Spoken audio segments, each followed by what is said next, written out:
Et salut à tous! Aujourd'hui, petite vidéo de changement de pâte thermique sur un MSI GEL 75. Comme vous pouvez le voir, j'ai déjà enlevé mon Caléoduc et mon cache plastique derrière mon ordinateur.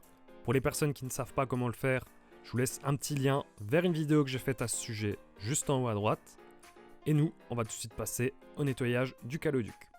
Donc ici, comme vous pouvez voir, on a la pâte thermique d'origine de chez MSI qui est toute sèche et qui assure plus du tout son rôle de conducteur thermique. On va changer ça avec de la bonne pâte thermique. Avant ça, on va le nettoyer à l'aide d'alcool à 90 et de coton-tige, et je vous laisse avec le petit accéléré.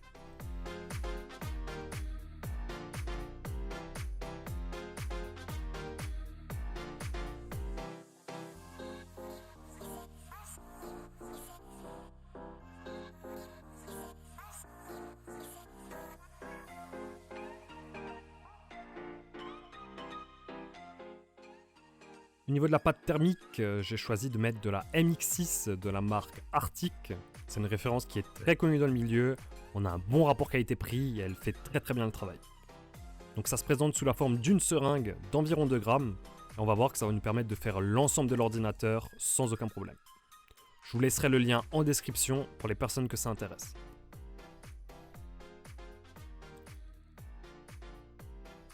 Au niveau de l'application de la pâte thermique, je vais venir en placer sur l'ensemble de mes composants.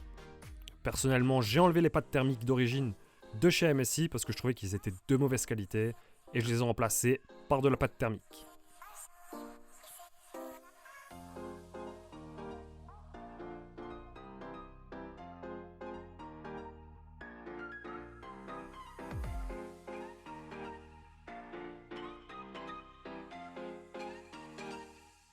Une fois qu'on a appliqué la pâte thermique sur nos composants, moi personnellement je vais venir l'étaler à l'aide d'une carte pour permettre de maximiser la surface de contact avec l'air.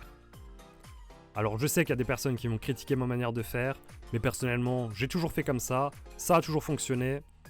Et si vous restez jusqu'à la fin de la vidéo, il y a un petit benchmark des performances avec cette méthode.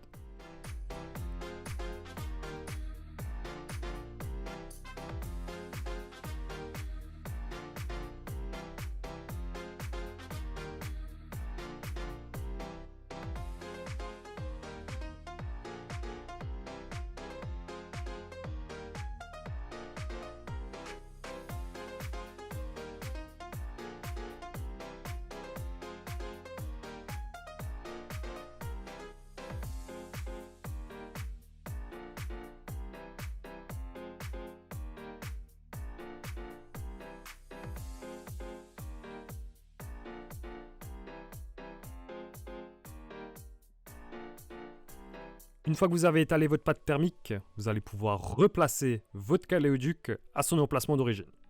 C'est une étape qui est un peu délicate parce qu'il va falloir éviter de râper la pâte thermique que vous avez appliquée.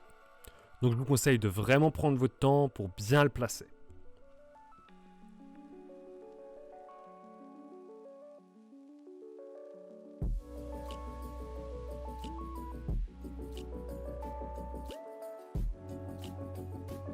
Une fois que vous êtes satisfait de la place à laquelle vous l'avez mise, il va vous suffire de remettre les vis en partant de la vis numéro 1 jusqu'à la vis numéro 13.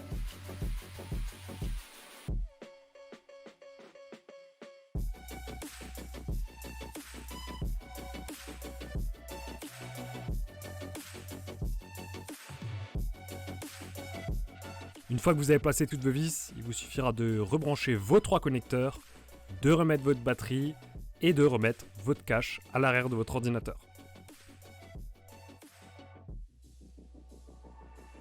Pour le benchmark du CPU, avant le changement de pâte thermique, j'ai utilisé le logiciel R23. Donc on peut voir que je faisais autour de 95 degrés pour un courant entrant qui est aussi entre 54 et 55 watts. Après le changement de pâte thermique, on peut voir qu'on a une nette baisse de la température. On va tourner aux alentours de 82-83 degrés pour un courant entrant qui va à 62-63 watts. Donc on va avoir un gain de performance. Pour le benchmark de ma carte graphique, j'ai choisi d'utiliser le logiciel Furmark. Et on peut voir ici le rapport de performance avant le changement de ma pâte thermique. Donc j'ai un score de 6605 points pour une température maximale à 83 degrés. Et après changement de pâte thermique, on peut voir qu'on va passer à un score de 6676 points pour une température maximale de la carte graphique de 69 degrés. En conclusion, au niveau du processeur, on va avoir un gain d'environ 15 degrés et pour la carte graphique, on va avoir un gain d'environ 14 degrés. Et voilà, c'est déjà la fin de cette vidéo. Si elle vous a plu, n'hésitez pas à vous abonner, à lâcher un petit like, ça fait toujours plaisir. Et nous on se dit à très vite sur Cozy Home.